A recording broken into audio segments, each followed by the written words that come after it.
जय हिंद दोस्तों, स्वागत है। दोस्तों, देश भर के लाखों पेंशन भोगियों की पेंशन को लेकर सितंबर महीने की पेंशन कंपटीशन को लेकर बहुत ही बड़ी खुशखबरी आ चुकी है। 18 महीने के एरियर 8वें पे कमीशन को लेकर बहुत ही बड़ी खुशखबरी है। तो चलिए दोस्तों, खबरों का सिलसिला शुरू करते हैं। सबसे पहले दोस्तों, बड़ी खुशखबरी आ चुकी है। दिवाली से पहले केंद्र सरकार ने पेंशन भोगियों को दिया शानदार तोहफा। यूपीएस का रूल कर दिया चेंज। जी हां दोस्तों, सबसे पहले बात करते हैं यूनिफाइड पेंशन स्कीम की। जी हां दोस्तों, पहले नियम था कि कम से कम 25 साल की सेवा पूरी करने वाले कर्मचारियों को ही पेंशन मिलती थी। लेकिन अब सरकार ने बड़ा बदलाव कर दिया है। जो कर्मचारी 20 साल की सेवा पूरी करने के बाद वॉलंटरी रिटायरमेंट लेंगे, उन्हें भी अनुपातिक आधार पर पेंशन का लाभ मिलेगा। यानी अब 25 साल से कम सर्विस वालों को भी पेंशन मिलेगी। बस उनकी पेंशन सर्विस के हिसाब से तय होगी।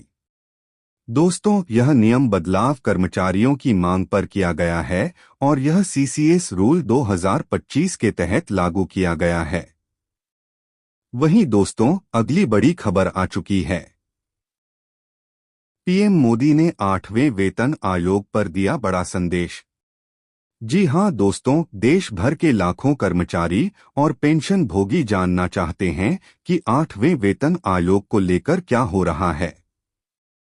ऐसे में दोस्तों, आज उसी को लेकर प्रधानमंत्री नरेंद्र मोदी ने बहुत ही बड़ा बयान दे दिया है, जिससे कि लाखों कर्मचारियों और पेंशन भोगियों को बड़ी राहत मिल चुकी है। जी हां दोस्तों, पीएम मोदी ने आज कहा कि हम सभी सरकारी कर्मचारियों और पेंशन भोगियों के सभी प्रयासों पर गर्व करते हैं जो वे विकसित भारत बनाने के लिए कर रहे हैं। कैबिनेट का 8वें वेतन आयोग पर लिया गया फैसला कर्मचारियों और पेंशन भोगियों के जीवन की गुणवत्ता को बेहतर बनाएगा और देश में खपत को बढ़ावा देगा। इसका मतलब साफ है कि मोदी जी ने कर्मचारियों और पेंशनर्स की मेहनत की सराहना की है। 8वें वेतन आयोग को लेकर कहा कि इससे उनकी जीवन स्तर में सुधार होगा। साथ ही साथ देश की अर्थव्यवस्था और खपत को भी बढ़ावा मिलेगा। यानी मोदी जी का यह संदेश है कि 8वें वेतन आयोग सिर्फ कर्मचारियों के लिए लाभकारी नहीं होगा बल्कि पेंशन भोग के लिए भी होगा। साथ ही साथ देश की आर्थिक स्थिति इससे मजबूत होगी। तो बहुत ही अच्छी खबर है कि 8वें वित्त आयोग को लेकर पीएम मोदी ने खुले मंच से कुछ बयान दिया है जो कि कर्मचारियों और पेंशन भोगी के लिए बहुत ही उपयोगी लगी। बहुत ही खुश हुए कि मोदी जी ने कुछ तो कहा। वहीं दोस्तों, अगली बड़ी खबर आ चुकी है महंगाई भत्ते को लेकर। जी हां दोस्तों, 3% डीए जुलाई 2025 से 28% कर दिया गया है। जी हां दोस्तों, अभी 55% आपको मिल रहा है, लेकिन जुलाई 2025 से 68% हो चुका है। अब दोस्तों, इसका जो भुगतान है आपको अक्टूबर महीने की सैलरी और पेंशन के साथ किया जाएगा, क्योंकि अभी तक इसका अनाउंसमेंट नहीं किया गया है। लेकिन दोस्तों, आपके लिए अच्छी खबर आ रही है कि 27 तारीख को कैबिनेट बैठक होने वाली है और उस बैठक में आपके महंगाई भत्ते में बढ़ोतरी का अनाउंसमेंट किया जाएगा और कुल महंगाई भत्ता बढ़कर 3% बढ़कर 98% हो जाएगा। इसका जो भुगतान है, जो एरियर मिलेगा, वह 10 अक्टूबर तक आपके खाते में आ जाएगा। वहीं दोस्तों, इसके हिसाब से जो सैलरी और पेंशन आएगी 48% ईए के हिसाब से वह अक्टूबर महीने की सैलरी और पेंशन आने वाली है। तो इस प्रकार से पेंशन भूमि को अच्छा खासा लाभ देखने को मिलेगा। वहीं दोस्तों, अगली बड़ी खबर आ चुकी है सितंबर महीने की पेंशन को लेकर। जी हां दोस्तों, जैसे कि आपको पता होगा कि डीओपीटी ने आदेश जारी किया है कि 26 तारीख को बंगाल के पेंशन भोगियों को पेंशन का भुगतान कर दिया जाएगा दुर्गा पूजा को देखते हुए। तो ऐसे में दोस्तों, देश भर में दुर्गा पूजा मनाया जाता है। तो दुर्गा पूजा को देखते हुए सभी पेंशन भोगी को इसका लाभ दे मिलना चाहिए। सभी जितने देश के पेंशन भोगी हैं सभी को इसका लाभ मिलना चाहिए और 26 तारीख को ही उनके खाते में पेंशन का भुगतान होना चाहिए।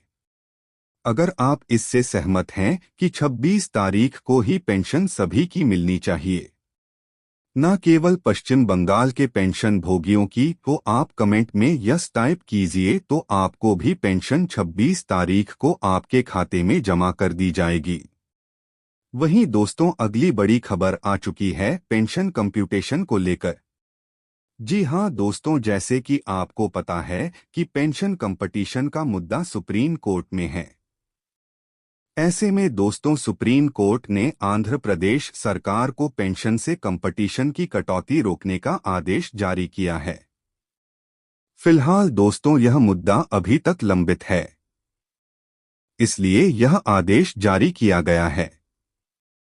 अब देखना है दोस्तों कि इसके मुद्दे के ऊपर सरकार सुप्रीम कोर्ट क्या फैसला देती है, और अगर सुप्रीम कोर्ट 15 साल को घटाकर 12 साल करती है तो पेंशन भवी की बल्ले हो जाएगी। पेंशन को काफी राहत देखने को मिल जाएगी। वहीं दोस्तों अगली बड़ी खबर आ चुकी है एडिशनल पेंशन को लेकर। जी हां दोस्तों, 80 वर्ष की जगह 65 वर्ष ही पेंशन में बढ़ोतरी का फायदा दिया जाना चाहिए। यह बड़ी मांग यहां पर की जा रही है।